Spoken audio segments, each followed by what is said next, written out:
Pinfall wrap-up! No, I won't give in till I'm victorious. And I will defend. Live from Waukesha Studios, it is the uncopyrighted podcast of the Pinfall wrap-up! Glorious. No, I won't give in till I'm victorious.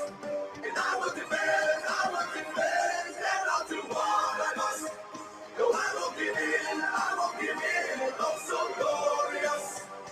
Until the Thank you for checking out the Pinfall wrap-up, the best wrestling podcast in the Milky Way galaxy. Drink it in, man. Alongside Robert Groff. Oh yeah, and I'm Andrew Karachi. I Yeah. did that backwards this time. And I got top billing. I'm all right with that. all right. Yeah. And what do we have in store tonight? All right. Tonight I have our review of Monday Night Raw. You have our review of Tuesday Night SmackDown. Correct. And I'm sure we'll delve off into whatever miscellaneous topics, news, and so forth and so on, and much, much more. And that's the thing that I think we're going to be doing for now. Maybe not from now on, but we can cover a whole lot more if we're not required to. If I'm not required to take notes on Raw every week, because that could get doing Raw and SmackDown. Is, like, it wears on me after a while. Let's look at this. Like we've talked about it on the show before, but we got the potential of a pay-per-view every month. Right. That's Sunday. You got 3 to 4 hours right there. If you watch the pre-show, 4 hours, 3 hours of Raw, 2 hours of SmackDown. God damn if you watched NXT, because then you got another hour of NXT. Fuck, maybe you got the Cruiserweight Classic. Throw that on top of it. You got a lot of wrestling, like, all in the matter of 3 days there. So, not to burn anyone out or anything, it's probably a lot easier just to kind of pay attention to one show, kind of float through the other one, and then we'll watch the pay-per-view and all that. But one of us will focus on one will focus on the other, and that's just kind of how it'll have to be. And I think the thing. Oh, sorry, I always do this every week. Where can they find your podcast? All right. Easiest way, Google Pinfall Wrap-Up. Otherwise, we're on the podcast app on Apple devices. We're on somewhat on Stitcher. I'm not sure what's going on with Stitcher right now, but Yeah, theoretically we should be in Stitcher. Otherwise, obviously, like right now, live on YouTube, or watch some of our previous episodes on YouTube. That's pretty much the main ways. And this is episode 50. 50. Yep, I think I put 50 on here. Yep, episode 50. Episode 50. That means we're what? We have two more until we hit our 1 year point. Right. So episode 53 is when we have to update. And we already got the new logo up and everything. Yeah, I put the logo up last week to kind of get people ready for it. You know, our 3 fans that don't listen. Oh, I like the new logo. I do too. And I think we had our first caller last week. Oh yeah, the telemarketer lady. She was very interested in SmackDown. Oh, yeah. There was no telemarketer. Yeah, didn't mean the kayfabe it there. Right, but she was really interested in SmackDown. Unfortunately, she had to go because of a car accident. She was driving her car, and that's what we say. Like, if you're gonna call on the show, make sure that you have a Bluetooth headset on, or maybe you put an earpiece. Yeah, in. absolutely. While you're watching YouTube in your car, make sure the least you can do is not hold the phone to your head also while you're driving, or maybe you have 2 devices. Maybe you're watching on a tablet while you're talking on your phone and making popcorn. And here's a plug. I think it's called YouTube Red, right? Yeah. If you have YouTube Red, you can listen to us without actually having the app up. So if you want to hear just audio like we're doing now, like for the next couple of episodes, you can do that almost like a live. It's almost like Podomatic, but it's live. And you can actually go live on Podomatic as well. But I'm just so done with Podomatic. Yeah. They make things so difficult. Like the whole thing where we uploaded last week, that should have successfully uploaded. Did you upload it twice? You have to upload twice for it to work. The only time I've been uploading it twice is if I accidentally change the file format. Right. If I you should be able. uploading from the native file format. You should be able to. You should be able to use any file format because of my subscription. But if you can do the original format, right? Correct. And that's going to be the most data or whatever, but it doesn't matter because we don't have like oodles and oodles of listeners. So I don't care about the bandwidth necessarily, so I've been leaving it as the original file format. Before, I was switching it to talk. When I switched it to talk, it would actually have to convert the file format over to like the talk one, which takes up less bandwidth and data and all that. So I've just been leaving it original now, and it's been going on the first try. This time it took a second try because it didn't save the location. So all I had to do was log into Podomatic and just select our file location, and we were good to go. So that's not interesting whatsoever. I think it is. I'm very interested. I want to know more. And our fans want to know more. Yes. Yes, they do. But yeah, if you want to call into the show, I don't really give a shit. 262-501-1151 is our direct line to the show. You can call in at any time. Or 911. Or 911. Request, the pinfall wrap-up. Definitely plug the pinfall wrap-up. Say the pinfall wrap-up is raping your ears. And you know what? You're definitely going to get one of our fine agents to come to the door and assist you with however you wanted to call us. So definitely, if you want a response, if you want one of us to show up, dial 911 and ask for one of us. Say, you're looking for Andrew from the pinfall wrap-up. Be very clear. Right. They'll show up. Or Rob. Or Rob, too. Sure. They will take you to us. Exactly. You can be on the show. Or you can be Bubba's bitch. I don't know. One of those two things will happen. So if you're horny, listen to the pinfall wrap-up, and you'll get some tonight. Yeah? From a man in jail. Oh, boy. You can be a bottom on the pinfall wrap-up. That could be a t-shirt. We should do that with our new logo. I was a bottom on the pinfall wrap-up. I took a pin on the pinfall I took a pin on the pinfall wrap-up. Okay, shirts are on the way. So, yeah, we are gonna be a day late, obviously, this week. Main reason being we had the field painted in the pinfall wrap-up headquarters, and it melted the grass. So we weren't able to record last night like we planned. And there was a Category 5 tornado. Correct. Which doesn't make sense. And half of our team was missing. Correct. It was actually a Sharknado. Right, a shark. And they're dead. A Category 13 Sharknado. Correct. It exists. It's a real thing. I've seen. Sounds like an earthquake, tornado, hurricane mix. It's awesome. Right. Actually, Mount St. Helens erupted. Ooh, again, huh? Yeah, again. So, yeah. So we're doing this podcast live in the African jungle today. And don't mind the apes because they're just, I could say something there, but we're I'm going to keep. We're gonna keep it racially friendly on this show tonight. Yeah. Since when have we ever done that? Yeah. Well, without Patrick here, we don't have racist jokes anymore. Right. Right. Because Patrick is a very large man. Correct. Well, maybe it's kind of a man. Well, he's kind of like a man-child. He's kind of like E Honda on Super Street Fighter. He's very large, but it's muscular, so it's okay. I was gonna say Gagne on Tekken. He's more like a Gagne or maybe like a very overweight Haji Mishima. Jesus Christ. Yep. Can you picture Patrick as E Honda? No. Yes, I can. He's like doing a fucking arm. I'm just imagining him doing the crotch chop of Tekken. I was a Tekken guy. I wasn't a Street Fighter guy. Yeah, Tekken was. I didn't see it as one or the other because they were so different. But they were on different systems. Correct. Yeah. Tekken was PlayStation. Street Fighter was Super Nintendo and Genesis, and then you had Mortal Kombat, which was also both. See, I feel like okay, if you were I didn't get super into fighting fucking game. Technical, you were Tekken or Street Fighter. If you just wanted to have you a fucking were Street great Fighter time, and Mortal Kombat. See, I didn't think Mortal Kombat. I still don't to this day. Like, you can take that game like super technically and everything, but if you're looking for like a fucking experience where you're gonna get your ass handed to you because you're playing against some Korean that plays for 18 hours a day, you're gonna play Street Fighter because like it's so fucking like they have tournaments and stuff for that. Yeah. Like they have tournaments for Mortal Kombat, but not to the extent to which they have the tournaments for Street Fighter. Well, because Mortal Like Kombat, all of Korea. Mortal Kombat's more of like the easier version of a fighting game. Correct. It's the Americanized version. Right. Yeah. And Tekken was a little bit more. You couldn't. In the early Tekkens, you could button mash, but if you went up against someone that knew what the fuck they were doing, they'd kill you. You would get destroyed because you wouldn't know how to block. You have to know when not to fight. You have to time their attacks. I love Tekken. Tekken's one of my favorite games. Tekken 2 is my game. That's my game. That's my fighting game. I can respect that. And then the most recent Tekken Tag that came out on the PlayStation 3.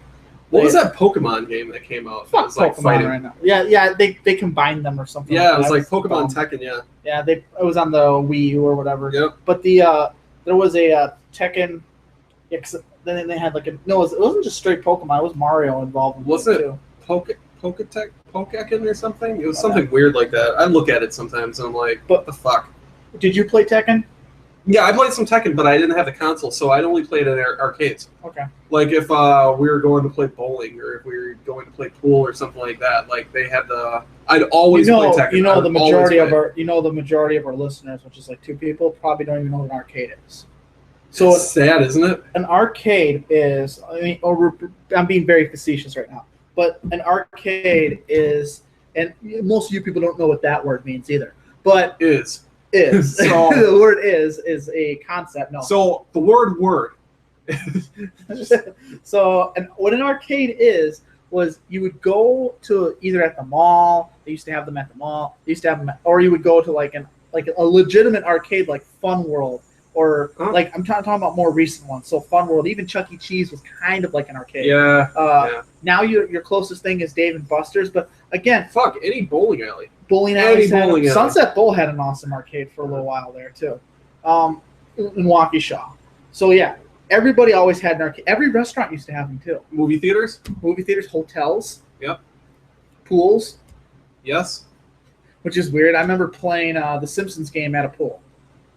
A hotel room, like not the room, but in a hotel in the pool room. There was when I go on vacation, the hotel that I stay at, they still have an arcade right outside their pool, and they have some good old classics in there. Like they have the old fucking Simpsons game. They have a Star Wars one. Like I should take a picture of it. It's pretty awesome. There's a thing that comes to Waukesha, I think, once a year. That's at that hotel right by Brookfield Square. The one where everyone got shot. No. Isn't it the Sheridan that comes? Did a bunch of people? I thought people got shot at the freaking Avalon or whatever. People got shot there too. That was more recently.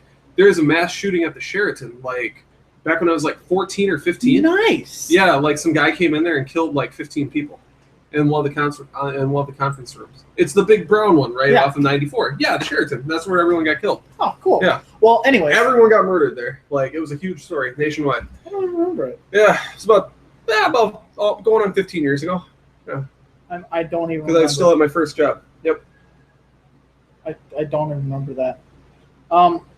So they have a video game thing where you can play like the whole hotel is like every hotel room has like some kind of video game console in it, or they have like a video game museum, and then in the basement part of it. Yeah, I think I've heard of that. Yeah. It's just full of like anything you could find. Actually, I found that the Earthbound game I have sitting in my cabinet. I found that there. So I've gone 2 years in a row, but I always go on the last day, which is the Sunday, and there's usually like nothing there. So, this year I kind of want to do the whole shebang. I think it's like $30 and you get in the door or whatever. So it's not really cheap, but it's worth it, especially if you're like in really hardcore into older games like I am. Right. My one guy I work with who is also into pro wrestling, he's huge into video games. Like he has a massive collection. Like he collects everything, every console. He collects consoles. I used to be like that. He is hardcore into this stuff. I've actually sold him a few games. I sold him Double Dragon for the Super Nintendo. I just sold that game 2 days ago. Really? Mm-hmm. Okay. Now there we go. But so I sold him that. And I sold him a few. But anyway, he goes to this thing in Illinois. I guess it's like a 3-story arcade down there. He loves that place. Like I've always thought about going there. But. Yeah, that one's a little better than the one I'm talking about. This one's just a little closer to home. Yeah, and right. You don't have to like rent a hotel room to go to it because you live in the same area. Right. But yeah, so yeah, that's something that's really cool. I've gone, like I said, the last 2 years. When do they usually do it? It's in March or February. Oh, okay. Like So I've already missed it for the year. Okay. Yeah, it'll come back. It comes back every year. Or you can just, be a broke ass and go to 7 Mile Fair. And that's not the same thing. Fight your way through waves and waves and waves of oncoming illegals. And I will say that a lot of the people there, when you go down there, you're going to smell a lot of damp hair that hasn't been washed for a while. A lot of dudes who don't shower, so there's a lot of body odor, especially in that basement part of it, because the majority of there's a lot of people. Well, obviously, usually when I'm stereotype for. Honestly, usually when I'm smelling body odor in the basement, my uncle's involved, and I'm chained to a wall. So this can only be better than that, right? You just kind of reminded me of that movie. What is it? I Spit on Your Grave. The second one, where that bitch is like getting like fucked on the mattress by like an old guy and getting tased at the same time. Ooh, it was pretty gruesome. It was. Probably, you want to know who likes? Probably one of the most graphic rape movies I've ever seen. I've seen a lot of rape movies. I'm just kidding. You want to know who loves those movies? Take a wild guess. One name. I know. Okay. Yeah. Shocked, right? Yeah. Has he seen I Spit on Your Grave, the first or second one? The first he one. He owns them. He's actually seen the both of them. Yeah. There's 3 of them. Yeah. The third one is not available, like an online copy yet. I watched the first one. I didn't really like it that much. I didn't like any of them. They're bad. They're terrible movies. But like how she gets her revenge at the end of the movie in the second one, holy shit! Holy shit! Did you see The Last House on the Left? No. Okay. I usually don't watch this kind of movies at all. Okay, so I didn't know what I was getting myself into when I watched this movie. I don't even know why I watched the movie. I think it was someone was watching it with me or something. Regardless, it doesn't matter. I'm watching this movie, Last House on the Left. These girls go into the woods, right? And there's like these fucking redneck ass like homeless people in the woods or something. It's like guys and girls like maybe our age roughly. So anyway, they're all walking or they see this girl and her friend, and they like knock them down or whatever. They bust them in the head, and like the guys start like they stab the one while she's on the ground like stabbed or whatever. They're raping the shit out of her best friend. Like, and this is graphic. So the one is stabbed watching her best friend get raped. Jesus. And I'm like, oh, this is making me uncomfortable, right? Like, I know it's just a movie or whatever, but you see that stuff and it's just so uncomfortable. And I'm like, all right, rape scene, got it. And it continues. I'm like, all right, I can't take much more of this shit. I'm about to stop watching this movie. And it continues. I'm getting mad at this point because this rape scene isn't ending. And it continues. I'm not kidding when I say the rape scene is at least, if conservative estimate, 9 minutes long. That's way too long for a rape scene. 9 minutes long. And it's brutal. And it's like disturbing because like her friend's like crying the whole time, the one that got stabbed or whatever. And like she's like watching her best friend just get railed the whole time by these two guys. While like their woman What's the there name of with this movie? Last House on the Left. While the woman they're with is just like pointing and laughing and all that, like that movie made me hate rape scenes. Like I hate the concept of rape and all that shit anyway. I mean, but like, well, unless it's man on man, and the other man deserves it. One man's like 275 pounds, and the other one's like 10. 10 pounds and years old. He hasn't eaten and he's really young. So this thing is fragile. 275 pounds. 6'5", 275, The Rock. Versus like a fucking squirrel. Like that. I'd be all in. It's The Rock like versus a Make-A-Wish kid that only has a day left. Jesus. It's Connor the Crusher. No, Exhumed. but like the second I Spit on Your Grave, but there's good revenge at the end of that one too. Right. Yeah. The second one is I think better than the first one because the first one's like whatever. It was made in the what? I think it was made like in the 70s and then it got changed into then they kind of remastered it or whatever into the net. But this one she gets taken from her home in New York City and then taken to like Russia or something or Moscow, and she gets raped by three Russians over and over and over and over and over again for a while. And then one dude's like getting angry at her because she's like screaming. She's like, shut up, pisses all over her. And then he's like, I got to take a leak, and just pees all over her as she's like handcuffed to the bed. It's just bad. And then she got away. She gets away from all of it, somehow outsmarting like them a little bit, gets out of it. And then she goes to the police station, and this woman like can speak English, is like comforting her, takes her. She's like saying like, okay, we'll take you to the airport, the American embassy. We'll send you back to U.S. and we'll do the investigation. But we need to get you out of here. Very nice to her. Brings her back to the same house because she's the mother of the rapists. Oh shit. Yeah, pushes her back down in the basement, and I can't even imagine what could be going through someone's head after getting away and then being brought back. Like, you're gone. You're way away. And you're in the police custody at this point, and you can't even trust the police.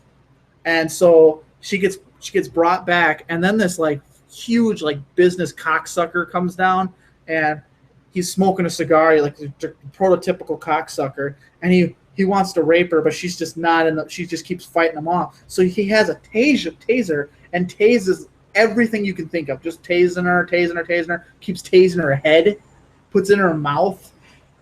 It's gruesome. It's very graphic. And this is like the 5th or 6th rape time. Like, she's been raped like many times in this movie.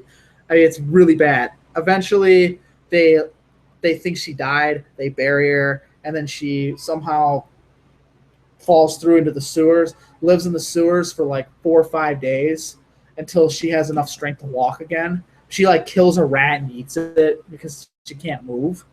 And then gets to the church area, the one of the priests or whatever, because at this point she doesn't trust anybody. Mm-hmm. So she's like holding a big bat and like because she would come up and like steal his food and go back down the sewer, and then he realized it, so he just kept leaving food out for her because realized that something happened to her, right? And actually kind of helps her get her sanity back a little bit.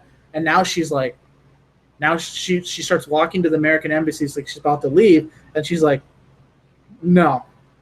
Because she's already been broken, and she's already been killed, So to her, it's like she's got nothing to lose, and now she just wants these people to pay. And that's where the movie gets good.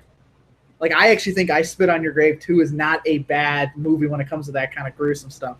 She's like, if you think about it, she's like John Cena. She's been like beaten down by Rusev over and over and over again, and then the huge comeback story at the end. Yeah, just like John Cena. If there was rape involved. Anyways, should we get into Monday Night Raw? Yeah, now that there's rape involved. Monday Night Raw. Overall, really good Raw episode. I thought I enjoyed it. I enjoyed many parts of it. Breaking news. Mark Sanchez just threw a 32-yard touchdown pass to Demaryius Thomas. Okay. In preseason. Go ahead. Perfect. All right. So, show opens up. We got Chris Jericho, Kevin Owens, Enzo Amore, Big Cass. Correct? Yeah. There's all of them down there. So, pretty typical segment between all of them. Kevin Owens kept on trying to throw Chris Jericho under the bus. I'm not sure what's going on with this, if this is leading to like maybe an Owens quasi-face turn or something. Because like it's like he's not really like Jericho's partner. He's just like playing Jericho as a stupid ass for the most part. It's like, amazing. It's like Jericho's just going along with it. Kevin Owens is just like feeding him out there. So I'm not sure what the deal is with that, but anyway, it led to a match between Chris Jericho and Enzo Amore after you got the gift of Jericho. The gift of Jericho. Drink it in, man. He's such a fucking D-bag right now. I fucking love him. Some of the best Jericho work. I think this is like, if you think of the original Y2J character, this is like the one that came to WWF. This is him just exaggerated 100% and way more douchey. Yeah, and actually, he has a mustache now. Right, he has like a fucking artist mustache and beard. Like he could have like a little beret when it's great. It's Chris Jericho is one of the highlights of Raw. Yes. So you had that match. Chris Jericho ended up defeating Enzo Amore via disqualification. After that, you had Braun Strowman versus Jarrell Nelson. With this one, again, Jarrell Nelson is a local talent or whatever. Correct. So with all the local talent that they're feeding to Braun Strowman, they're doing an interview. This time it wasn't in the ring, it was backstage. So you had Byron Saxton interview the guy. And so what made you decide you wanted to fight Braun Strowman or wanted to wrestle Braun Strowman tonight? And he just looks like he's about to fucking wet himself, and he looks scared. He doesn't answer. Byron Saxton, there's just like silence. He looks like he's about to shit himself. And then Byron Saxton's like, okay. Well, yeah, he didn't good luck in answer your at all. match tonight. So immediately, Braun Strowman comes out there. I'm totally behind whatever they're doing with him right now because he looks like a fucking monster tank. Like, whoever the fuck he's fighting at SummerSlam, holy shit. He's probably not fighting at SummerSlam. I don't know. But, yeah, Braun Strowman, Jarrell Nelson didn't even want to get into the ring.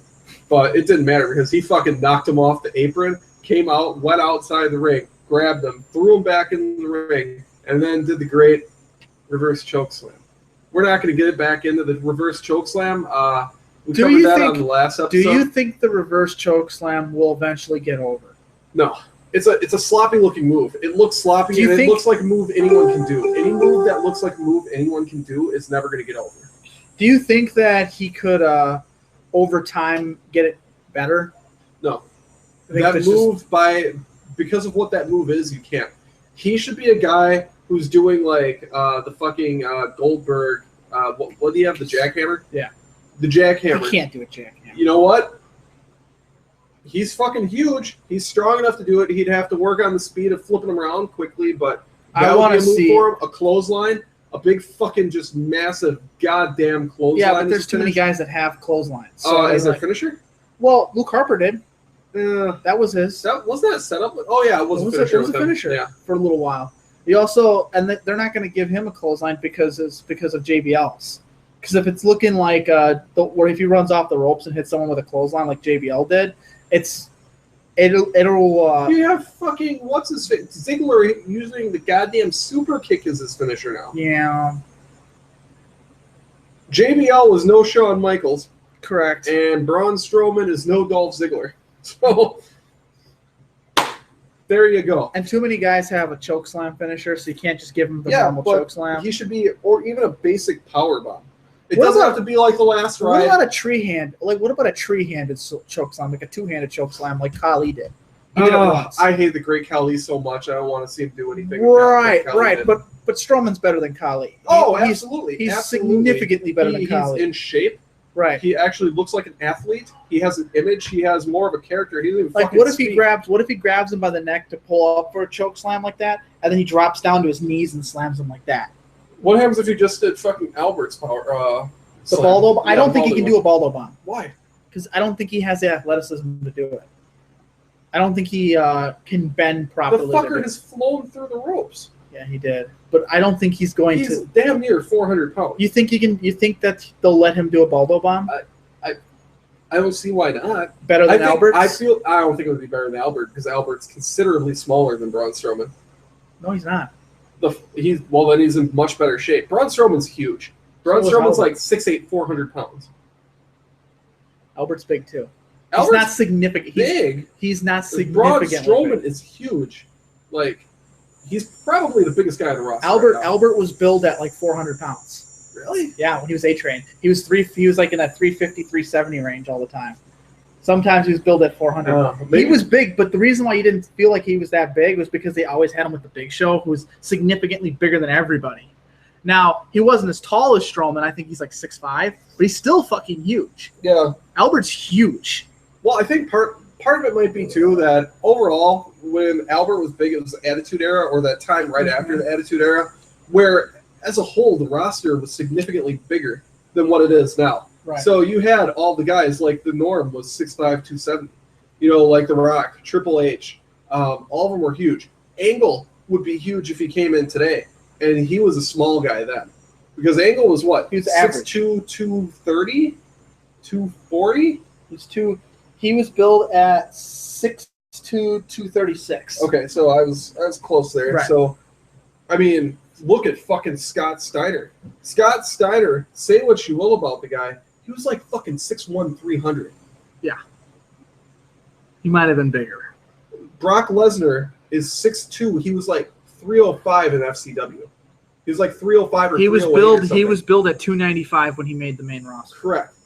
And he's not very tall. I mean, imagine a guy our height with that much weight on him.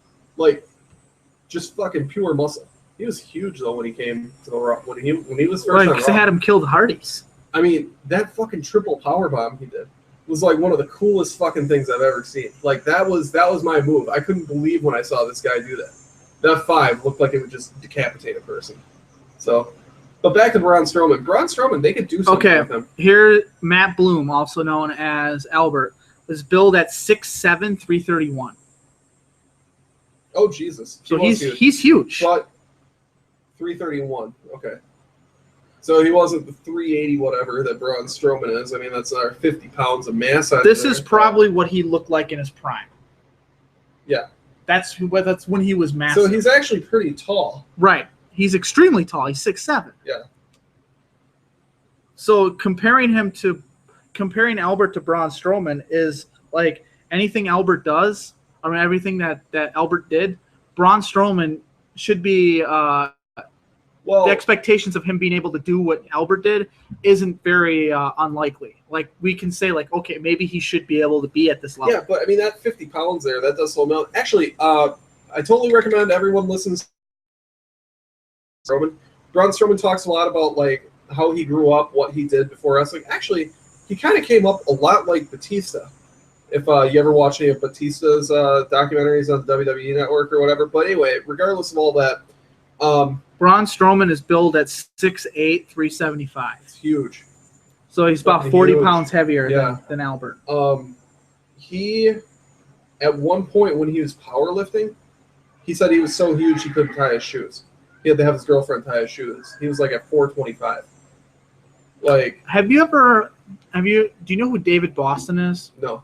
David Boston was a wide receiver who played for the Arizona Cardinals, played for the San Diego Chargers, whatever. But when he signed a huge deal to go to the Miami Dolphins, on the offseason, he weight trained he was just lifting so many weights. By the time he showed up to training camp, he couldn't lift his arms over his head. They were so big. Jesus fucking Christ. So he got cut. Wait, you say he was a wide receiver? Yeah.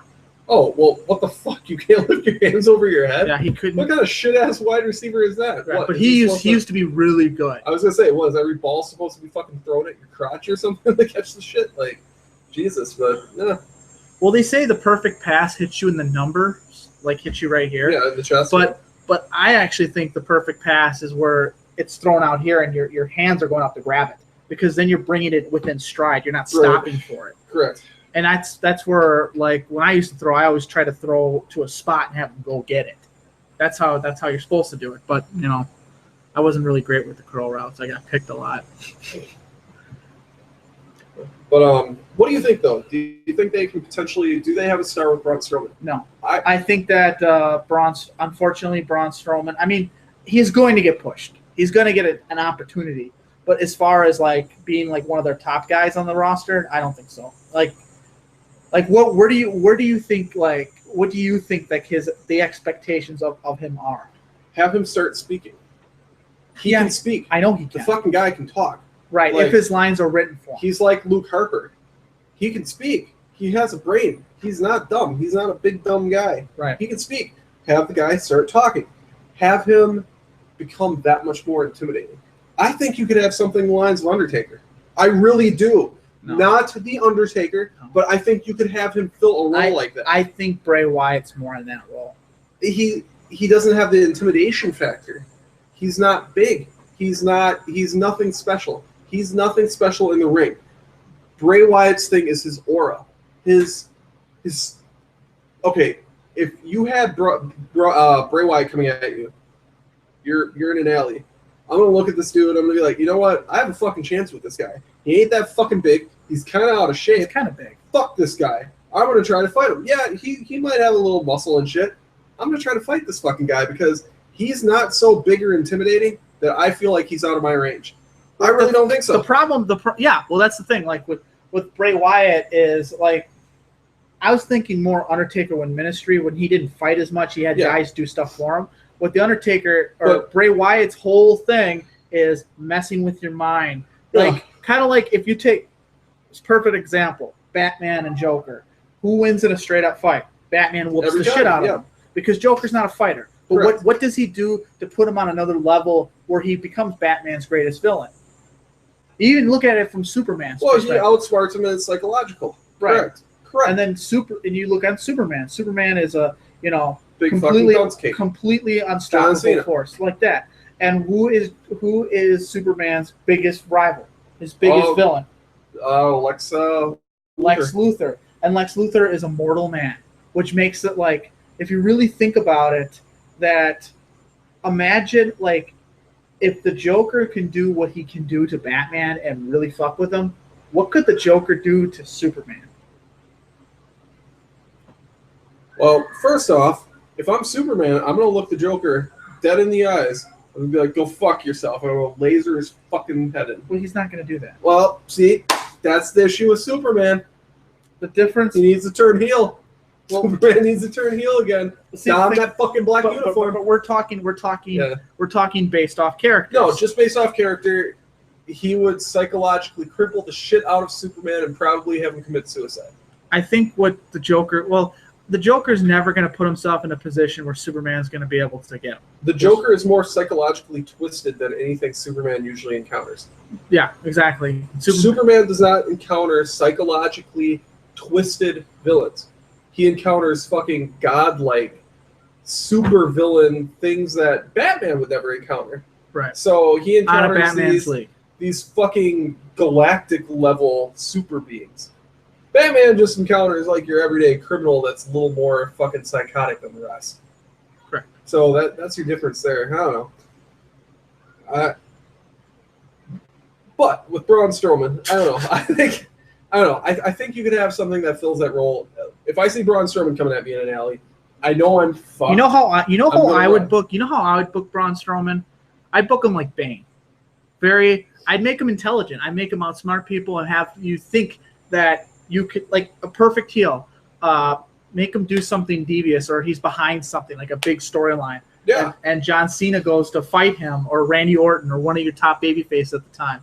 A guy that you think, oh, okay, Cena's just going to bury him, whatever. But you have him like they did with Lesnar and Cena. That was perfect. But with Strowman, I think it would get so much more over.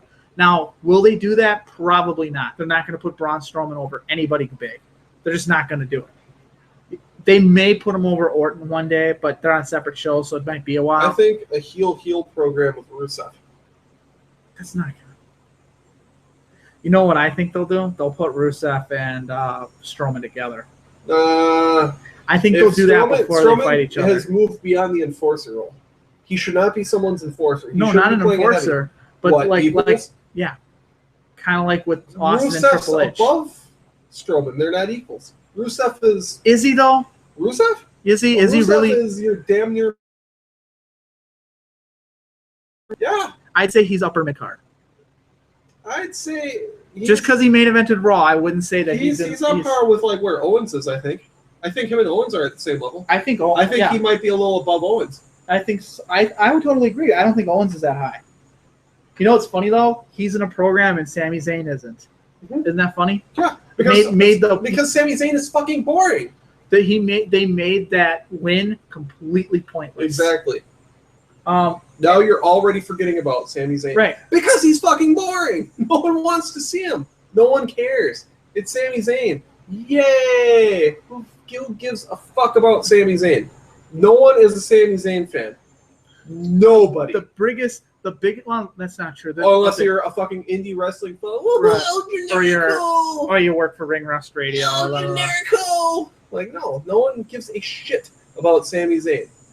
Nobody. How much merchandise do you think he sells? Answer, none. Because no one gives a fuck about Sami Zayn. You can't, there's no reason to get behind him. If you can get behind Sami Zayn, you have no problem getting behind Happy Black Guy off of SmackDown.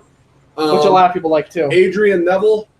I like Sin Neville. Cara, Kalisto, the Usos. You love the Usos then because you're a child. Because that's the only thing that can get behind them. If you're an adult, you don't give a fuck about Sami Zayn. No, here's the thing.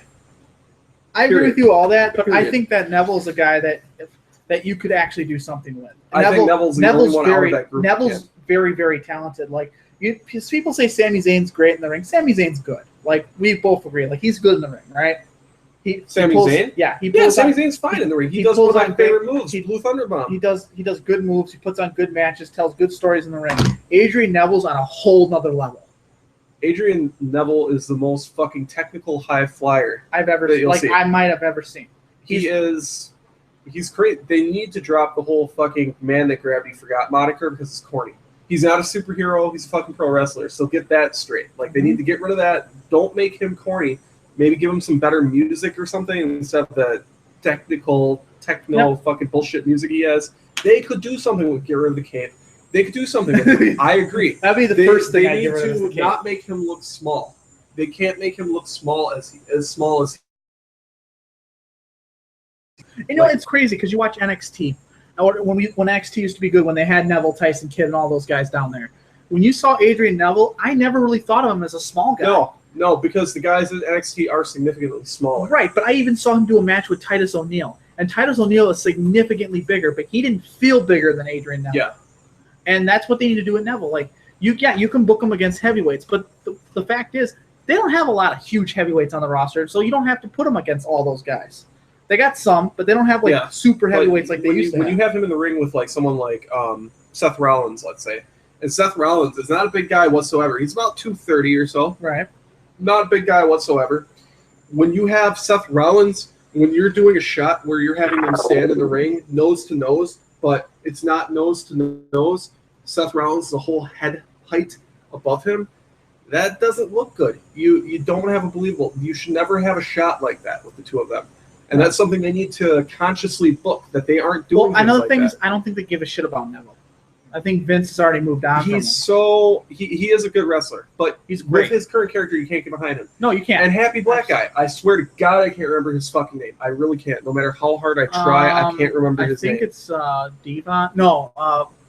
What is his fucking name? Apollo Crews. Apollo Crews.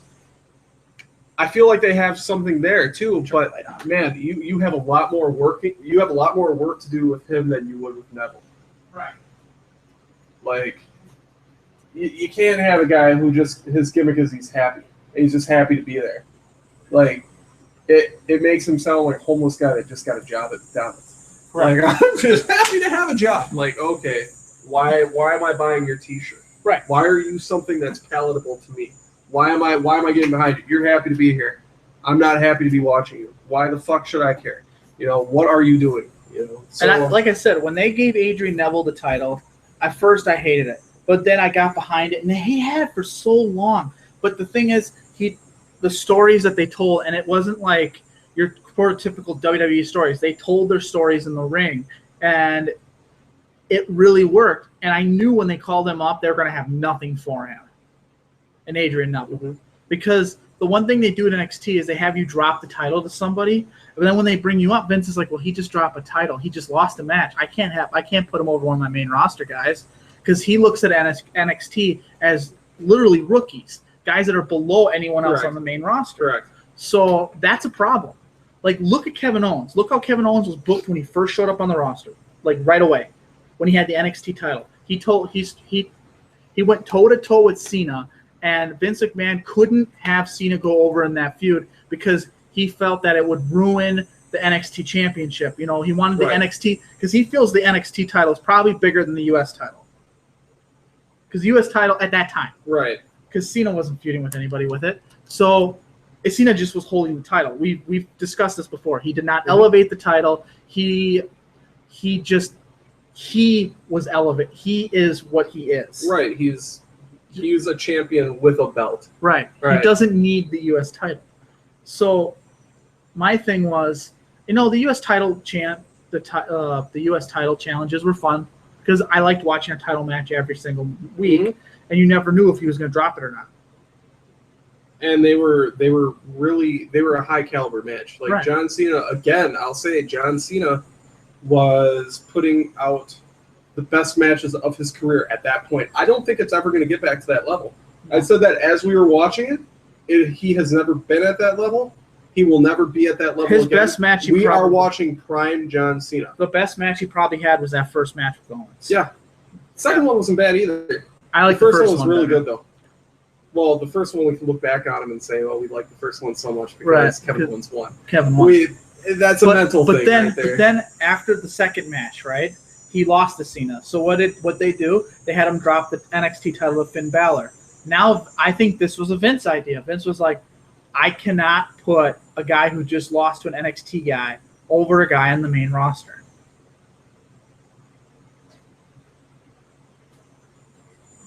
And I think that's what happened with that. Yeah. Unfortunately. What else we got on Raw? All right, what do we have up next? Tablet function. Man, we got sidetracked on that one, didn't we? We always do. It's part of the show. That's the main part of the show. Here's the thing with our show is, yeah, we'll get sidetracked, but at least we're talking about something. We're not reading ads for a half hour, Ring Ross. So, yeah, let's talk about useless shit no one cares about. Yeah, TrueCar.com, the TrueCar app. You dial up a phone number, stick your wiener inside of a penis, and what? And a Toyota Avalon will appear with a dude jerking himself off. This sounds like an amazing app. By the way, where do I get mine? All right. Next up, we got Darren Young versus Titus O'Neil. Darren Young defeated Titus O'Neil. I know I'm going to just kind of breeze through this one because no one really cares. Fuck about that, last week, Titus O'Neil won kind of by cheating. This week, Darren Young pulled the tights on Titus O'Neil, which they shouldn't have Darren Young pulling anyone's tights. But probably not in good taste. No, so anyway, so he won the match, kind of cheating, and so they're 50-50 booking that one. Next one up, you got Cesaro defeating Sheamus. 2 times in a row now that Cesaro has defeated Sheamus. This is one of them, too, where the winner got a championship match, where they didn't specify when the championship match would happen, for what championship match it was for. Sounds like it's the U.S. Well, yeah. It's not going to be the title that they haven't filled. So, next up, you got Neville and Sin Cara defeating the Dudley Boys by pinfall. I kind of like how they're using the Dudley Boys right now. It's funny to me because, the Dudleys are just fine being enhancement right now. They don't care. They're just kind of cruising out to the end here. I was hoping they'd give the Dudley Boys a title run. Just one more for them coming back, and stuff. But WWE, Vince especially, probably views it more like the Dudleys needed them more than they needed the Dudleys. So did you notice something in there? There was a part they showed the camera. Bubba Ray looked at the end of the match, looked at Devon for a very long time and a look of disgust. They showed it like it was blatant. Now, was that a seed they were planting on maybe Bubba Ray breaking away from Devon? Or they can't do that. I know, but is that a seed that could be a possibility? With the rosters being shortened, they're going to need some guys. Yeah, but neither one of them is a credible single star. What makes the Dudleys is the fact that they're a tag team. Well, Bubba wasn't NXT or an TNA. Yeah, but Bubba can talk, so he can get himself.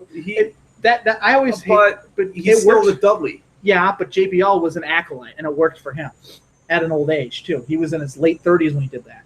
I think Bubba's in his early 40s. But it's Bubba Dudley. So it's Bubba Dudley. It wasn't JBL acolyte. You know what I mean? It wasn't Bradshaw acolyte. It was Bradshaw. So even if you split them up, it's Bubba Dudley. But Bully Ray, every time, something like that. But Bully Ray was Bully Ray. Right. He wasn't Bully Ray Dudley. He was Bully Ray. Right. They change it. He was Bully Ray. Well, they wouldn't use Bully Ray, obviously, but they'd be. It would be Sugar Ray. Well, you already know it. Sugar Ray. Oh God. I shouldn't even talk. Sugar Ray and Smash Mouth are the same band. So I'm kidding. Okay, why do you jump over the table? I don't hate either band. You don't hate either one? No. I know you don't hate either one. I thought I'd take a little there. I like Smash Mouth. Sugar Ray was... that's all I fucking hear on Walmart radio, right? Yeah, but they play the shitty ones. They play the 2 songs. Hey now! Yeah. I get that. I can understand the hate towards them because of that. Yeah. But the rest of their stuff isn't that. I've actually played it. I was playing it for one of my friends in the car once while we were driving around, and I told him this is Smash Mouth. Now I played All Star. Every song on the album, on that Astro Lounge album, which is their second album, none of their songs sound like All Star. They're completely different. One's a stoner kind of song. Another. Then you get into some weird, bizarre shit where he's talking about the grass glowing, and fucking the moon smiling and saying "checking on you" and shit. Like, it's weird fucking music. He has a song about horses falling on him. Like, it's just bizarre shit. And then the first album is like punk. It's punk ska music. Same Zayn. Not like that. More of 90s ska. Like that. Sami Zayn has like that 2000s sound to it. No, and in Sugar Ray is shit. Fuck Sugar Ray. Their first album is like pure metal. I'm not kidding. It's like metal, like screaming, like fucking crazy shit. The very first album. Yeah. I'll have to check that out. Yeah, it's really insane. Like, you're gonna be like, that's Sugar Ray, and no, it's shit. It's totally shit. But I mean, like, and their second album, outside of like a couple of songs, it wasn't terrible. But yeah, I agree, they're shit. But I do like their second album. Sugar Ray is fucking 40-year-old woman music. Yes, yeah, yeah. When they reach the 2000s, but like and their second album, the lyrics are shit. I could discuss music for hours because I'm a huge music guy and I know my shit. So like, that's another thing. And you've listened to everyone's full CD. I do. I listen to albums. This is kind of when you defend Smash Mouth. It's the same as when I defend Maroon 5. I want you to realize that from an outside perspective, if there's someone else watching us, Maroon 5 is my Smash Mouth. Fair enough. That I think is it. Fair enough. So because I can wholeheartedly defend the shit out of like 2 of Maroon 5 CDs, and then like it gets to something else, and like the rest of them I can't even begin to. And It's like with Smash Mouth, you can defend them, and I just got shot. Someone fell off a bike. But like, you cannot defend All Star no matter how hard you try. It's a horrible. I know, and you don't, and you realize you can't because it's a fucking song to sell Lunchables in high and 10 inches for back to school time, and it's okay. It's okay. That's what it is. That's what made them their money. They had to make money somewhere. I don't knock them for that. But my question is their first hit, like, Walking on the is okay. I mean, it's been overplayed by shit. Yeah, and it's funny because that one song that's off their first album sounds nothing like anything else on the first album at all. But again, they had to make money, and I respect that.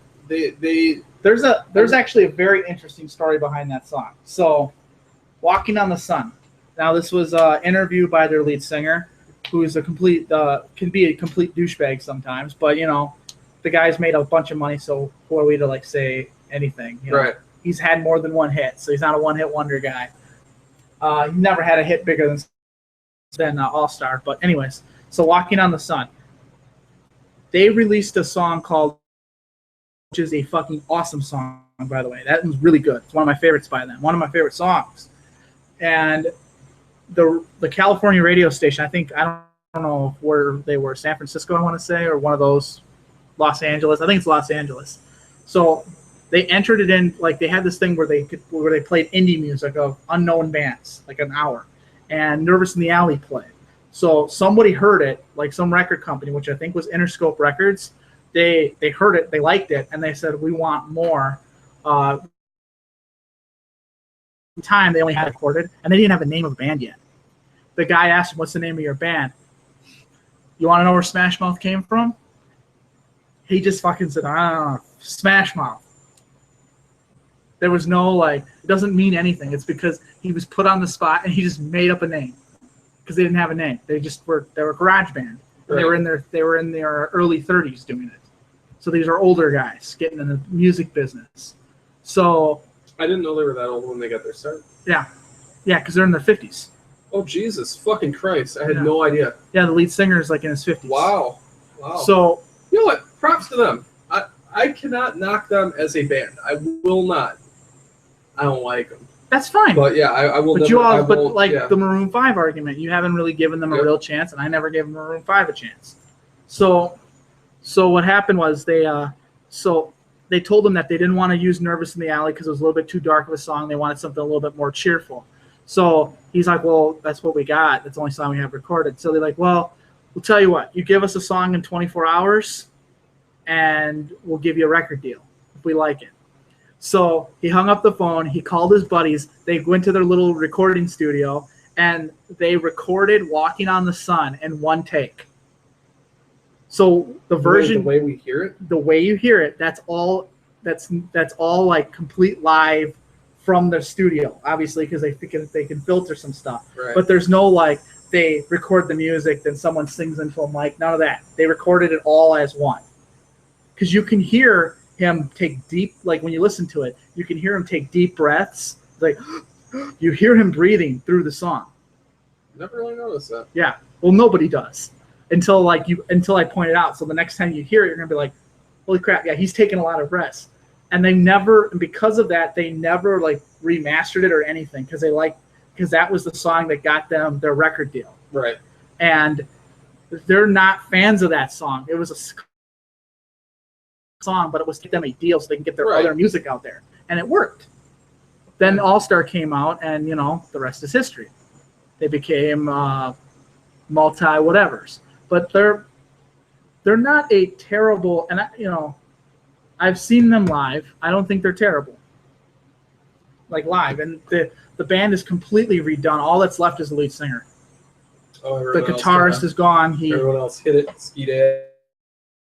Just recently left, and it's because he's old and doesn't want to do music anymore. But he was one of their majority songwriters. So there you go. All right. One of the tangents of the day.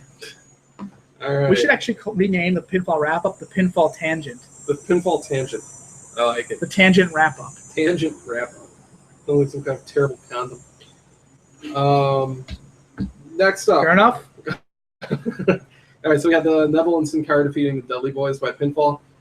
Next up, we got Sasha Banks defeating Dana Brooke. The stipulation on the Sasha Banks Dana Brooke match was if Sasha Banks defeated Dana Brooke, she would not be allowed at ringside. If Sasha Banks lost to Dana Brooke, it would be a handicap match. Dana Brooke and Charlotte versus Sasha Banks. Which you knew wasn't going to happen because they can't do that. Correct. Title. Right. So Sasha Banks defeated Dana Brooke. It's kind of a quick match. Next matchup, you had Luke Gallows defeat Kofi Kingston by pinfall. Now, this was a fucking destructive fucking match. Luke Gallows destroyed Kofi Kingston. Yeah. To the point Kofi didn't even look remotely credible. Like, Randy Orton has done a better job making Kofi Kingston look credible. So before that, though, you had Luke Gallows and Carl Anderson come out. I always want to say Ken Anderson. It's always on the tip of my tongue. But Luke Gallows and Carl Anderson, you had them in a hospital. And it was Dr. Gallows, Doc Gallows, nice little nod there to his former name, and Dr. Carl Anderson. And they were talking about a severe syndrome called ring postitis. It's a terrible condition. We've all suffered from it once. Once in a while we do that. So they performed emergency surgery on Big E after it was discovered he had ring postitis, and they had to remove his testicles, which ended up being just 2 eggs in a jar, 2 pickled eggs in a jar. So they made a bunch of puns about how when you have ring postitis, you might be a little bit testy. Oh, nuts. Yeah, oh, nuts. It was funny, though. It was funny PG humor. And the thing about it is, they were funny. It wasn't risque or anything. It was just, teenage potty humor, it's whatever. But that's their kind of the gimmick, thing is, though. they're legitimately funny fucking people. They are legitimately funny. Like, if you don't think they're funny, you go back and listen to Jericho's podcast from maybe like a month and a half, 2 months ago. They're funny. They're funny. They're and it's great that they're getting, like, they're able to show a little bit of their personality. They're able to tell some jokes and all that. Like, they're funny. Give them a chance. Let them speak. Let them do more stuff like that. But anyway, yeah, Gallows killed Kofi Kingston. Yeah. And they were going to do the whole thing where they gave Kofi Kingston ring postitis, and then Xavier Woods came out of nowhere with a steel chair and swung that motherfucker right at their head, hit the ring post, and gave the ring postitis. But he was going for a headshot with that fucking chair. Like if he wouldn't have gotten out of the way, and that was somehow botched, he would have damn near killed one of them. So because he fucking swung that thing. So, but yeah, so that was how that match ended. The whole Rusev Lana thing here. Let me scroll back up to make sure I'm not missing anything. You had the Rusev Lana segment where they were having their wedding. They were reliving their wedding. And when I watched this, I knew what I was going to cover right away. There was only one thing I was going to cover with this whole Rusev Lana thing. Well, besides what happened later on. Ruru. Did you notice what Rusev was wearing? Like a sleeveless tuxedo. He had. He doesn't own a shirt. I told you that. Now, in all of the wedding pictures, he had a shirt on. In the ring, all he had was the vest from his outfit. He just had the vest and his pants. Circa fucking 1998. When the Rocky Eli Drake. Eli Drake. But yeah, he came out there. Rusev's fucking amazing. It was one of my favorite things of the night. He came out there. He just pretty much was cutting a heel promo. They were going over, the whole wedding thing, showing pictures. Lana spoke for a little bit. Who comes out to the ring? You got Roman Reigns coming out there. Roman Reigns noticed that Rusev didn't have a best man, so Roman Reigns volunteered to be Rusev's best man. So Roman Reigns, he poured a few glasses of champagne while he was being reminded by Rusev and Lana the whole time that it wasn't his champagne. But, he drank a thing of champagne and started talking and all that. Pretty much made fun of Rusev for prematurely ejaculating, because that's what Roman Reigns does, is completely made fun of him. Talked shit the whole time, called Lana a mail-order bride. He was pretty much just offensive. I thought Roman Reigns was legitimately funny in all this shit. I'm not the Roman Empire. Hopefully that whole fucking thing goes away. But I like Roman Reigns right now. I like what they're doing with him, even though he's being punished. I like how they're using him. Roman Reigns in it, he's like, whatever, here I am. So, he's funny. I think Roman Reigns in real life would legitimately be a funny, likable person. I really do. I think that artificial push they were giving him, they were trying to make him into someone he wasn't, and they were forcing him down all of our throats, and none of us wanted him. That push to the top. And we were kind of talking about that before the show, where, when someone's being forced down your throat, even if you like food, you don't want it forced down your throat. You can be the biggest fan of pizza ever, but you don't want someone forcing a large pizza down your throat. You're instantly going to hate what they're doing. You're going to hate it because you don't want it forced upon you. But when you get to have it on your own... I wouldn't mind having a pizza forced down my throat. I'll make that fucking happen. I will get the cheapest fucking Jacks from goddamn Quick Trip right now. I won't even heat it up. It will be a frozen pizza going down your throat. Because that's how Roman Reigns felt. I'm a fat fuck, so I'll probably eat it. That's how Roman Reigns felt to me. But I like how they're using him right now. Of course, there was fucking wedding cake in the ring. 3 wedding cakes in the ring. Each one costed more than what we make in a month. Rusev said that anyway. I don't know. That seems like really expensive cake. Whatever.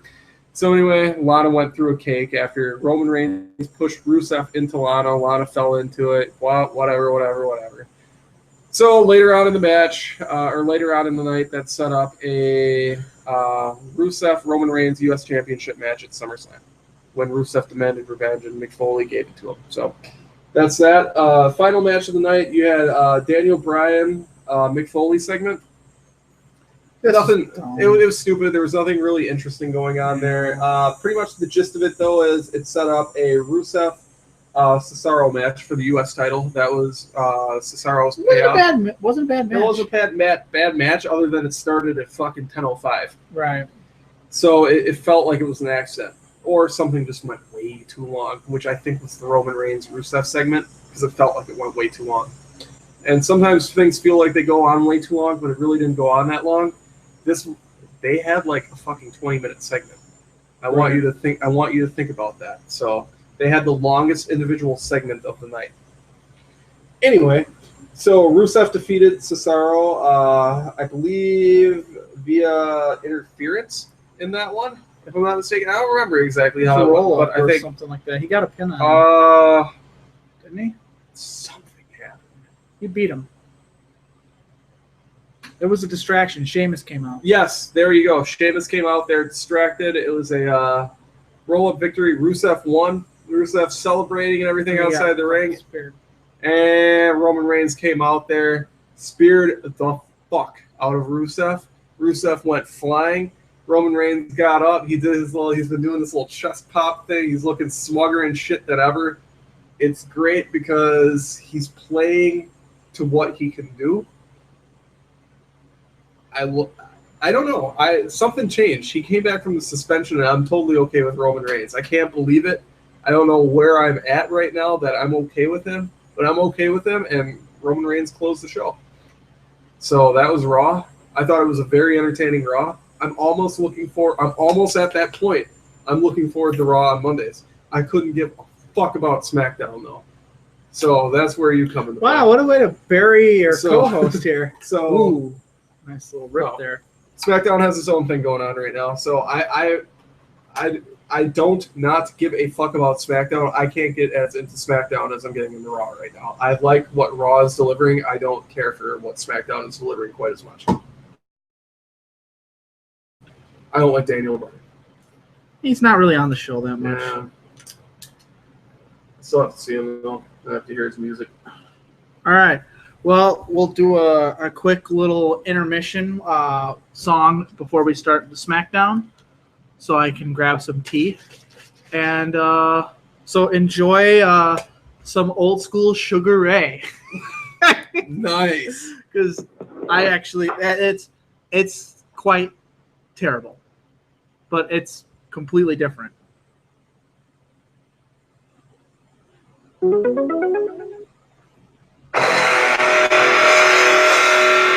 share that?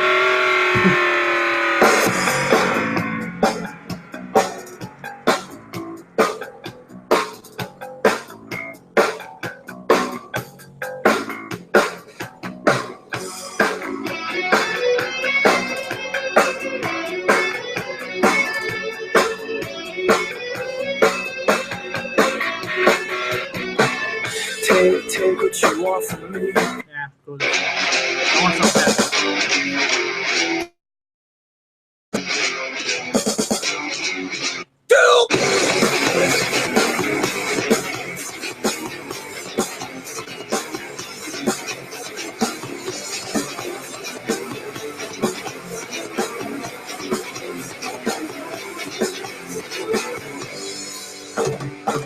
You pull my head back, watch bleed. I need a can, no time to move, can't even breathe. Your face is stuck in a magazine. Such a bitch, for once do something for yourself. So breathe, breathe, breathe, This is one. breathe. You found me out, somehow you found me out, somehow you found me out, somehow you found me out, somehow. We scratch and kick and pull and fight. Do it again. I do it wrong and you do it right. Go ahead. Yeah, now you're gone. You're so upset. All right, that's about all I can handle of that. We ready to get into SmackDown? I'm ready. I am we ready. sound ready. I am ready. So SmackDown opens. First of all, SmackDown is being brought to you by the Pinfall Wrap-Up. The Pinfall Wrap-Up is live on Wednesdays and sometimes Thursday nights, and will be available shortly with the audio version on Podomatic, iTunes, Stitcher, and much, much more. much more. Like Google. And also the YouTube version will be up shortly after this is done. It's already up. Well, no, I'm talking about like the Replayable. Yeah, the replayable, which comes on like usually about 20 minutes after you're done. And Sugar Ray, I really hope I get flagged for that song. So So at least you get a little bit of publicity because that song fucking blows. Anyways, we open up with an Orton and Del Rio interview. Mostly Orton. Orton get interviewed about fighting Del Rio, and Del Rio just kind of was, speaking his normal Spanish. I like Del Rio. I like what they do with Del Rio. I just don't like the fact that he's kind of going to be gone because they're going to really miss a guy like him. Like, They fired him after misusing him. Right. Brought him back for a fuck ton of money, and then they misused him again. Right. Like, I don't understand anything that Orton said that. Orton was looking, all confident. He's like, yeah, well, you got to remember that it only takes one RKO to go straight to Viperville. I hate that. I really hate it. I don't like Orton. So face Orton. So then they go to the SmackDown Green Day theme, whatever the fuck they have now. It's a really shitty theme compared to the Raw one, and which I didn't think the Raw one they had right before the one they have now was that bad. That Tonight Is the Night. I thought that actually worked kind of for what they were doing. Wasn't that Raw's? Yeah, that's what I'm talking about. The Raw theme. Oh, I thought you were talking about the SmackDown one. Oh, yeah, I was, but yeah. I digressed a little bit. Okay. So we open up with a Bray Wyatt promo, and Bray Wyatt was he compared himself to God. He said that he isn't like God. He is a God, and you can't defeat a God. And he also acknowledged the fact that he lost last week on SmackDown. He said the reason he lost is because Dolph Ziggler had to hit my head against a ring post for him to win because he knew that he couldn't defeat me straight up. I am a God, and you can't defeat a God. Right. He's like, go ahead and ask Dean Ambrose. Dean Ambrose knows he won't mess with me. So, of course, this brings out Dean Ambrose. He makes fun of Wyatt, this typical thing, like, your dog's like this, and, I know what you're thinking, but I'm not a drunk lunatic. I'm a lunatic fringe, and one Dirty Deeds can send you straight to Dirty Deedsville. No, he didn't say that. I'm just kidding. God, that would have been harder. Right. So he says that Bray Wyatt says, you're doing a lot of talking out there. Why don't you come in the ring? We can play. I like Bray Wyatt. Like, I like what he does. I think his promos the last couple of weeks have been better because he's staying on point. He's not correct. He's not trying to carry a feud by himself. I think a lot of people disliked him with that Undertaker feud because he was saying the same thing over and over again. She was kind of left with no choice but to. Right, because he was carrying the feud by himself. Right, and he was too new to be doing that on his own. Right, and what else can you say? Right. So after then Ambrose said, like, I know what you're gonna do. I played this dance before. I'm not gonna come down to that ring, and because you two are gonna beat on me, and it's gonna hurt, and then I'm gonna get angry, and I'm gonna do things I don't want to do. Mm-hmm. And then he said, but if you keep on talking, I might have to send you straight to Dirty Deedsville. No, I'm kidding. God. No. So then, he starts to walk down the ramp, and then Dolph Ziggler music hits. Ziggler comes down to the ramp, and I thought that him and Ambrose are gonna do the stupid, let's bygone be bygones. Yeah. Let's go fuck these two little fat fucks. No. Ziggler walks down the ring, doesn't even acknowledge that Dean Ambrose is there, walks right past him and goes to the ring, making Dean Ambrose look like a total bitch. Yep. It was awesome. I wrote in my notes that this was Ziggler was awesome. Wyatt did some good shit. Like this whole thing. Another thing that's really weird about this feud, it's Dolph Ziggler versus Ambrose, but then you have Bray Wyatt just kind of keeps coming in here. So do you think this will be changed to a triple threat match? And should it? Would that make things a little bit more? No, I think Bray Wyatt comes into play after SummerSlam. I think so too. They need to stick with it the way it is. It's too late to fuck with the championship. Well, they got another week. Matches. They got another week. Yeah, they should not mess with the championship matches this close to SummerSlam. Correct. It's too late for that. They need to stick with those matches the way they are and build those up. You add another player into it. I mean, that's kind of a last-ditch thing, like how they did WrestleMania 3 years ago. You know that main event? You know that Chris Jericho was supposed to be part of that Fatal 4-Way? Instead, they put Foley in there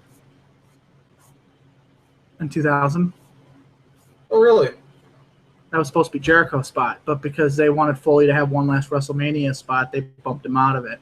That's why he was kind of randomly thrown into that triple threat match. Oh, Because he was going to be the guy be put in that match. But they changed their mind like last second. really? Because Foley was going to be like or Jericho was going to be like the surprise fourth person. Huh. They actually, WrestleMania 2000, did you know that they had no single matches on the entire show? There was only one I didn't realize that. There was only one one-on-one match in that WrestleMania, and it was the women's match. That went like 2 minutes. So interesting little factoid there. It's kind of stupid, actually. But So what do you think they're doing with Ambrose, Ziggler, Bray Wyatt? And do you think there's a possibility that they might? And I think they might. I think there is a slight possibility, which I didn't think when he won that fucking stupid six-pack challenge. That wasn't a really six-pack challenge, but that Ziggler. I think there's a slight possibility that Ziggler could win that title, and I kind of want him to. I don't think so. Because he. If you give it to Ziggler, you're acknowledging that title is secondary. Not necessarily. You just recreated the World Heavyweight Championship. Right, but it depends on. It really depends. Fuck that call. It really depends on how you book him after the fact. Because you can ignore what has happened in the past with Unless Ziggler. you turn him heel, right? Immediately. Well, you could do it after his first title defense. Maybe they do a second match with Ambrose, and then he turns heel to retain. It's possible. Or maybe the second match, if you do a second match, Ziggler wins it via the heel. Maybe Eric Rowan turns or whatever. I don't know. Like, I'm just trying to throw out some possibilities here of how you could make this work. I think that Dolph Ziggler is entertaining enough. And do you remember like 5 years ago, we're all on this Dolph Ziggler train. Like, Dolph Ziggler's the man. He's a great seller. That's what got him over, was selling, right? Selling every match, making everyone look really, really good. Right. And then eventually it elevated him over the times. And then we've gotten to a custom where we're kind of just sick of him. We want him to go away for a while. But I feel like with this renewed push that it reminds me of why I liked him to begin with. Right. And I want him to win. I do. And I think the match is going to be good. I know last time we saw those two fight that we didn't really like it, but I think that with a title on the line, it makes things a little differently because you care about who wins and who loses now. There's a reason why they're fighting. And I like the fact how Ambrose is kind of like not taking Ziggler seriously at all as a real challenger, which he shouldn't. I agree. He shouldn't at all. But it makes me think like how WWE books things. When they put that much emphasis on a guy like Ziggler and they're not really talking as him as an underdog, but more as Ambrose shitting on him every chance he gets as a babyface, it makes me think that Ziggler might actually win. And that's kudos to the writing staff by like making me believe that. Because years ago, I wouldn't even think of this twice. Like, this wouldn't even come to my mind. So, yeah, I think what they're doing with that storyline is good.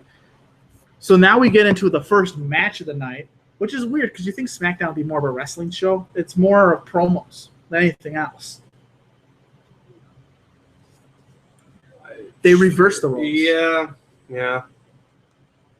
So we have American Alpha versus the debut of Mikey O'Shea on SmackDown. Mikey O'Shea, for those of you who don't know, is known on YouTube as MD Wrestler 87, who started off as part of the IWC and then went into pro wrestling. So congratulations to Mikey O'Shea for getting a match on WWE television, even though, it's a jobber match, whatever. Right. But at least they said his name. So that was kind of cool. And he was wearing his ring gear and everything. It said Mikey O'Shea on it. They let him use his actual wrestling name. Well, they don't care if they're not going to use them. Right. But I mean, like, because they're fucking disposable to them. But yeah, it is. It's neat, nonetheless. So yeah, congratulations to him. He got to go in a WWE ring. It's something that, I wish I could do. I'm sure that you've thought at one point in your life about becoming a pro wrestler at one point. Maybe when you're 15, 16 years old, like you thought, like maybe if I hit the gym. I don't think there's anything I wanted more than that when I was like maybe like 10, 11 years old. Like I thought I could do this. I could fucking do this. I mean, every time I had a chance to be on a trampoline or whatever, I'm like, I could do this. Right. Not knowing nearly how hard those fucking rings are. They're hard. They're fucking hard. So I've never actually done a match in a ring before, but I've done like the backyard shit. And your back when it hits that fucking ground is hard. So I can imagine that the ring's got to be at least a little bit better than hitting the ground straight up. It's wood under canvas. Yeah, but it's designed for your back to hit it. Like that's like how they You have the give of plywood, right, and springs. It's not necessarily designed for your back to hit it. Your back happens to hit it. Right, but it's better than hitting like the ground or cement. It's better than cement. I'll agree with that. Yeah. Because I think the point I'm trying to make is ground is very uneven. You can hit your back like on like a tree stump or something like that that's on the ground, where a ring is at least flat. Yeah, I mean, somehow some of the rings, depending on like, I've read this, depending on what type of wrestling they're doing, will depend on the type of ring that they use. Usually, if it's going to be super high flying and shit, it'll be a medium-sized ring, extremely springy. So a lot of the rings in Japan are extremely springy, I guess, because they're doing these high flying moves. They're jumping really high. They're essentially harder trampolines. WWE ring, I guess, is like the fucking hardest of the hard. It's the most painful fucking no-give ring out there. So I guess there's that. I guess the fucking hexagon or whatever the fuck they use, and TNA is absolutely horrible because the ropes have no give. Right. So you go into those ropes and it feels like it's going to break your back. So another thing in this, they had the Ascension came out with their full music. Vaudevillains came out. They brought out the whole Jobber tag team squad, and kind of like Lumberjacks, I guess, to like go against American Alpha. Like American Alpha, yeah, you might have been the first tag team drafted, but we're here too. It makes me think, when I saw the Ascension come out, I thought it was just going to be them, and I'm thinking, like, are they going to actually kind of, like, do something with them? Because they're not, like, when the Ascension got picked by SmackDown, I'm like, that, like, when they went at the bottom, one of the last picks, I'm like, that's not a bad pick, because at the value of where you picked them, you could actually use them. Because now you're on SmackDown, you're completely brand new. Right. It's like a whole new playing field. Things are different. That's how they're booking it. Right. So I also wrote that there was a segment where The Miz and Renee Young and Maurice, they're kind of talking at like the SmackDown Smack Talk, whatever the fuck that thing is called. Yeah. And the weird thing. The Miz was like laying on. She's like, how do you feel about Apollo Crews? And then he's like, Maurice, you're so beautiful. And they start like making out. And they're like laying on the SmackDown desk. And I wrote, Miz is fucking Maurice on this desk. Okay. So that happened. Second match of the night, Becky Lynch went up against Eva Marie, and once again they don't let Eva Marie wrestle. I wrote in parentheses tits because she had a wardrobe malfunction that was obviously scripted. Planned, yeah. And she ran to the back, so they said that she was no longer able to compete. So she fought Alexa Bliss instead. Okay match for what it was. Alexa Bliss is not bad. She's actually I think she can get really good. Right. And she's got an awesome finisher, that little moonsault thing from the top. Eva Marie came out and she distracted Becky Lynch, which cost her the match. Right. And Eva Marie started talking on the mic saying, like, I was going to come down and wrestle, but, I came back. I got my ring gear all set to go, but you already had another match. And when she came back out, they did the introduction again, that voiceover introduction. I thought it was amazing. Good. So you said you're all in on the SmackDown division? On the women's division? Yeah. It's absolutely horrible, first off. Secondly, they have Eva Marie, which is hilarious. And I like her entrance. Funny thing is, everything I said on last week's show about, or maybe it was the week before, with Eva Marie's entrance, everything I said about that, I just happened to be watching the Pro Wrestling Report, or whatever the fuck that is on. Yeah. What's the black guy on there? Damian Nelson. Damian Nelson said the exact same thing. Exactly. What I said or what you said? What I said. And I don't watch their show for inspiration whatsoever. I DVR it, and if I need something to, have on while I'm cleaning my living room or whatever, that's usually what I play. And, he completely the same thing. Same thing. I don't like David Hero. His opinions are garbage. Yeah, He's dumb. He's dumb as he's a fuck. fucking moron. Yeah. And his wrestling promotion sucks too. Great Lakes Yeah. Championship Wrestling. Nobody likes that thing. So this leads us. I've talked to no one who's liked it. Like no one likes it whatsoever. Yeah, because he gets guys that nobody wants to see. He gets Matt Hardy before Matt Hardy went crazy.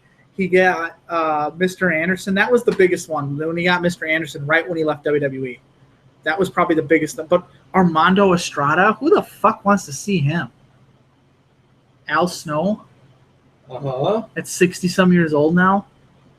And I think he's their champion. Whatever. Right. Randy Orton versus Alberto Del Rio. I wonder how that one went. This was good.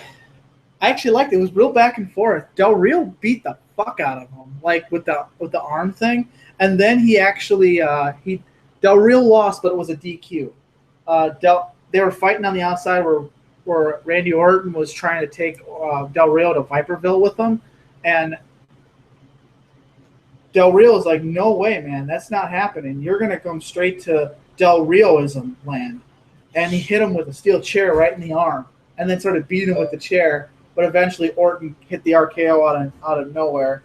And Mauro Ronaldo, the way he announced it was kind of ridiculous. Okay. Mauro Ronaldo, the way he announced it was really, really ridiculous. What did he do? He was like, an RKO out of nowhere. Of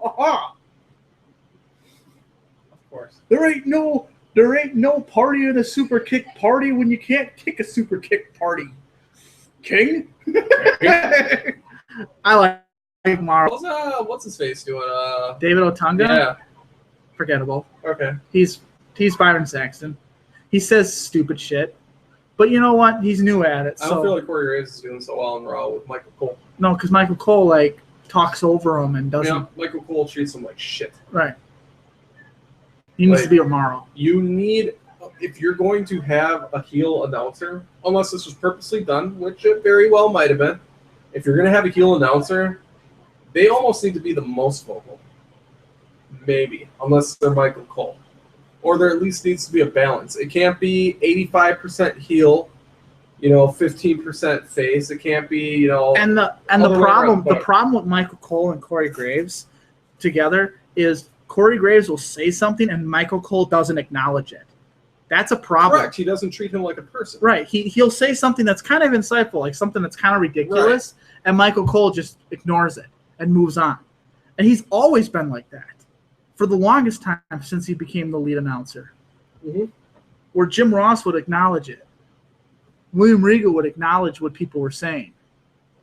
So I don't know what you can do to fix this. Instead, you can't yell at Michael Cole because he's going to do what he wants. Right. Because they have nothing to replace him at this point. Mauro's awesome. Mauro would acknowledge the King and use the King in part of his match. He would actually ask him questions and actually listen. Where Michael Cole might do that, but he doesn't listen to what you say. I've heard him ask hey, first of all, he treats Byron like shit, and Byron is shit, but that's not his fault because he was put in a terrible situation. He was put in a situation with two bullies in Michael Cole and JBL who treat everybody like shit. And you put Byron with them, a brand new announcer, and they don't try to use him as part of the team. He's the butt of everyone's joke. He's the Patrick of the Pinfall wrap-up. Right. That's essentially, and that's how all the wrestlers view him too. Right. That's why Kevin Owens comes out there and Steve Olsen. Right. So this leads us. Oh, there was a weird backstage segment with Rhino and Heath Slater. Did you see that? So Heath Slater. I saw. No, I didn't see that. Heath Slater goes up to Rhino and he's like, "Listen, you already have a contract. I have 2 kids. I need this job. I need this job more than anything. Can you kind of help me out?"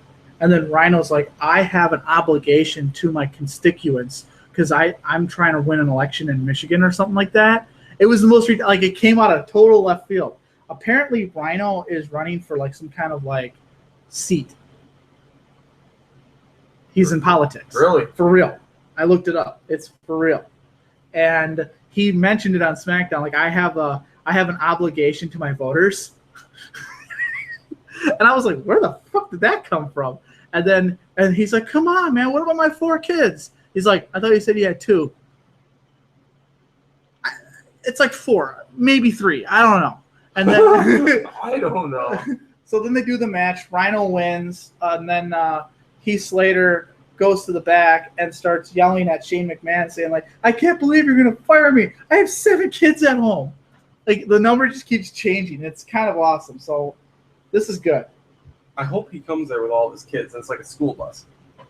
And then Rhino gores the whole fucking bus off a bridge into the Detroit River. Right. Right.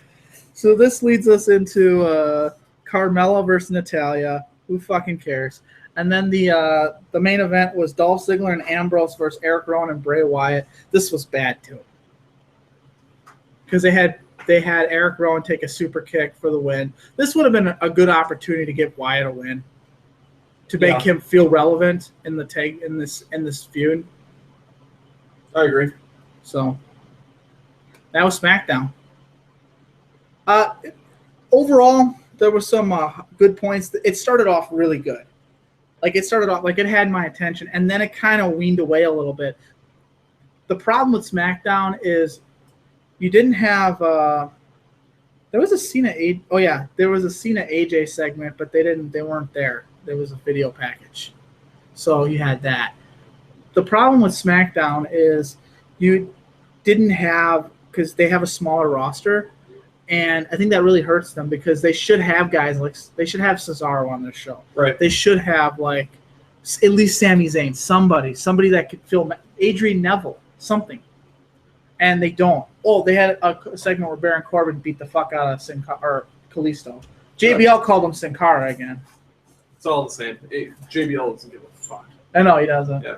And it's Morrow's like, yeah, I think that's Kalisto, JBL. And JBL's like, they all wear masks.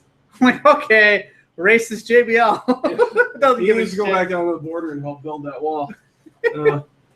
So, yeah.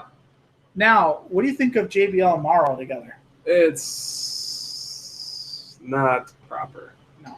Morrow should have been with, what's his face? Corey Graves? Corey Graves. I actually think he think- should have been stuck with it. I really think that him and the King were fine. I didn't think they needed to break that up. The King worked well I think with the King Morrow. would have done well with Corey Graves. Yeah, because King's commentary is not bad if he's not a babyface. When he's playing more of a heel role, Because Corey Graves does fine as a face. Huh? Corey Graves is a fine face. he can do both. Yeah. He's done them both. The thing is, obviously, WWE looked at every possible combination they could do. I'm sure with everyone in the mix possible. I'm sure they have Renee Young in the mix at some point. I'm sure they put Booker T back in the mix. I'm sure they had all of these people. Renee Young will get an announcer job, but for her it's going to be like a play-by-play kind of one. So they're going to, if they ever bring in like a third show, or if they like NXT, she might become like the. She was doing NXT. She was for a while, but now she's the She took Josh Matthews' job. Yeah. So now she's doing that spot. And they've brought in some new interviewers, and I don't know if you noticed that they have a bunch of new people that are doing interviews. After they just let a bunch of them go, right? like Rich Brennan and. See, I liked Rich Brennan. Yeah, I thought he did all right. Was he the who was He was the the one that was on the announce team for a was while. he the lead one for a while? Was he actually lead? Yeah, there was someone He that got was, kicked off when Morrow got brought in. He was the one that got kicked off the announce team when Morrow got brought in. okay, yeah, because he was the lead announcer on NXT. It used to be him and William Regal, and they were awesome together. And then they put Albert on. When they put Albert on commentary, also known as Tensai, he's good because Tensai has that Jesse Ventura type of sound to him. Uh-huh. And I think that could work really good with Morrow. But now he's the head trainer of NXT, so he's got his own job to do. So Right. they took him off of that, and William Regal's like also in that same role, so that's why Regal's off commentary as well. Plus, they used him as the GM, which I don't even really think they really use anymore.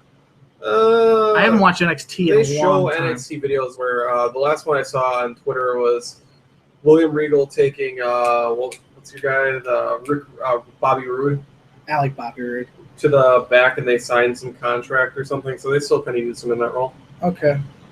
Yeah, there was just like, I don't know, like What would have been your comment? Who would you have put with Michael Cole? Just kept him with JBL? I thought they worked together. I thought it made sense. They're friends too. That helps.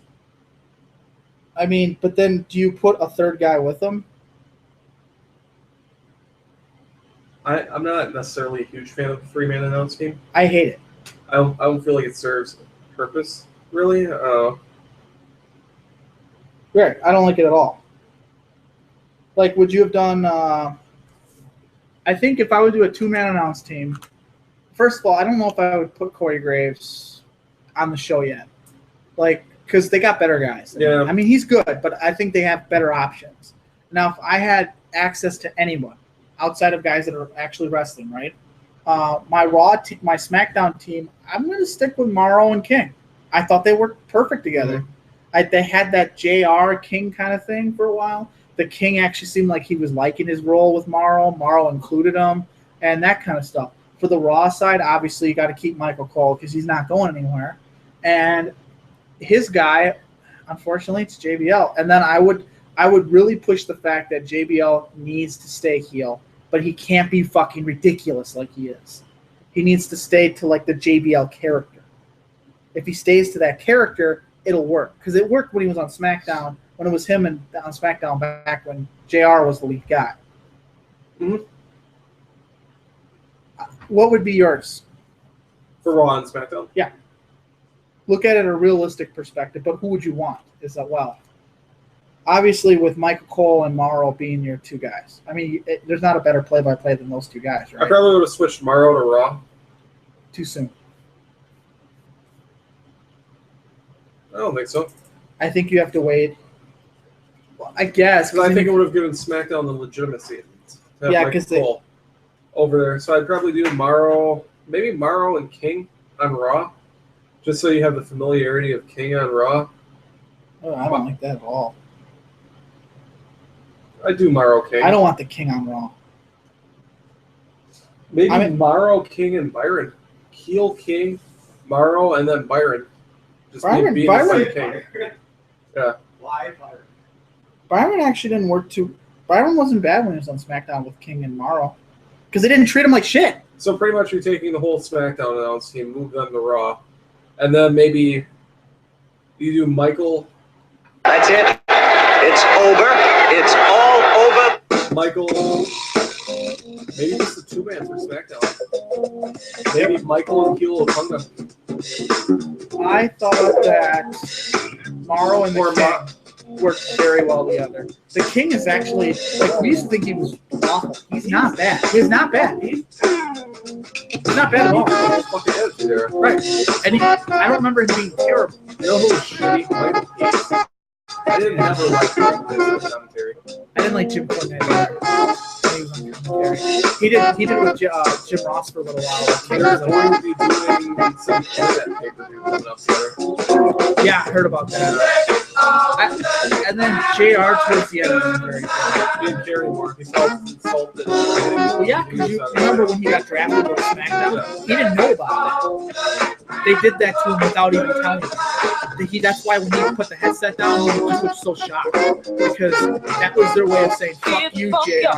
We're going with the skinnier JR. Who's not as good as you.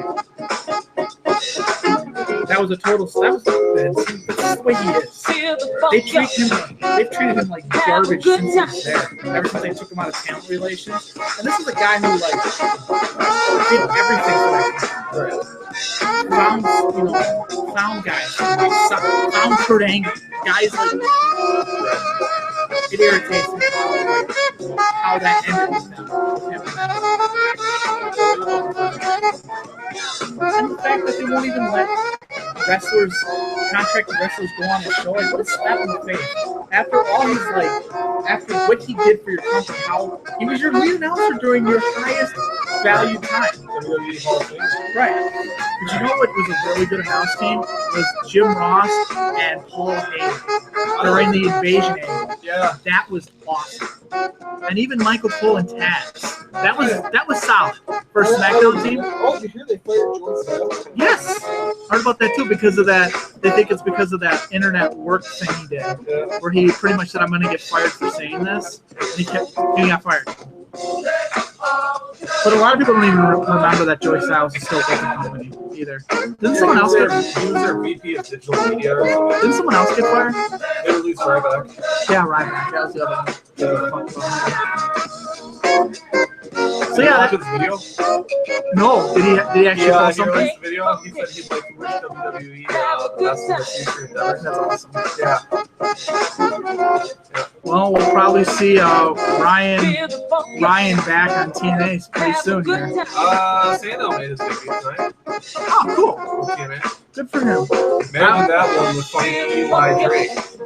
Jesus fucking Christ. If they let Sandow be Sandow and not make him a joke, Imagine the two of them together. that'd be pretty Fucking funny. leave Eli Drake. No, he needs to be by himself. Leave him alone. Leave him alone. Don't take any spotlight off of Eli Drake. Well, that was the Pinfall wrap-up. We talked through the entire outro there. We'll be back next week. All right. Next week, earlier time.